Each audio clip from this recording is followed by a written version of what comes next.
आपका क्या नाम है? डीजे रूपसिंह धुरवे।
डीजे रूपसिंह धुरवे दशा खुटोरा वाले।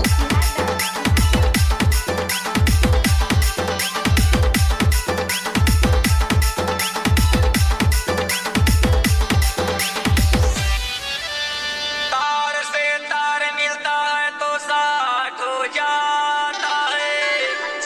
लड़की लड़का मिलते हैं तो प्यार हो जाता है। ए भाई काहे बाबू मोरे नाम के भाई गोदना को मोरे नाम के भाई गोदना को मोरे नाम के। तोरे नाम के बाबू गोदना गोदा तोरे नाम के तोरे नाम के बाबू गोदना गोदा तोरे नाम के मोरे नाम के ओ भाई मोरे नाम के मोरे नाम के। के बाबू तोरे नाम के तोरे नाम के मोरे नाम के भाई गोदना को मोरे नाम के। तोरे नाम के बाबू गोदना गोदा तोरे नाम के। Next by DJ Shiv Yadav कहाँ घर है सिहाटा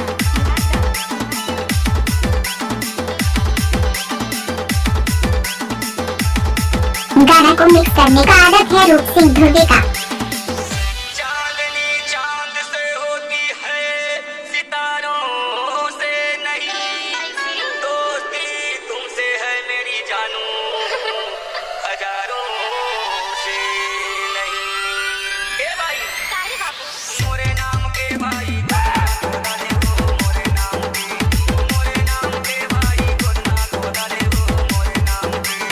तोरे नाम के बाबू गोदना गोदा तोरे नाम के तोरे नाम के बाबू गोदना गोदा तोरे नाम के।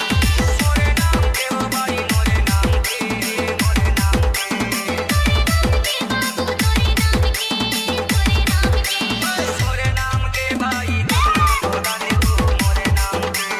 तोरे नाम के बाबू गोदना गोदा तोरे नाम के। नेक्स्ट बाय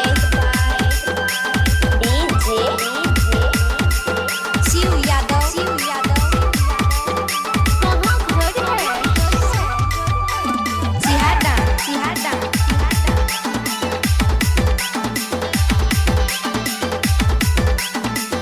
रूपसिंह धुरवे दशा खुटोरा वाले का मिक्स गाना बना कर डालने से काम है।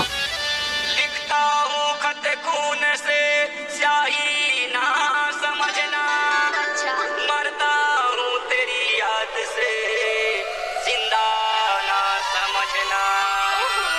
ए भाई काहे बाबू मोरे नाम के भाई गोदना को मोरे नाम के मोरे नाम के भाई गोदना को मोरे नाम के।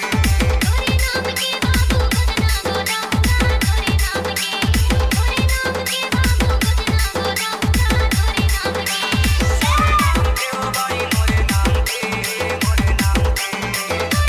के बाबू तोरे नाम के तोरे डीजे रूपसिंह धुरवे। तोरे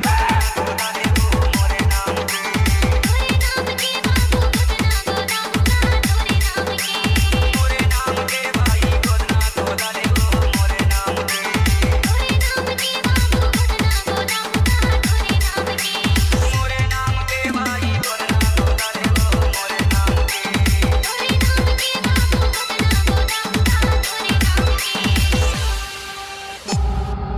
C Log Digital Recording Studio, Cordoba.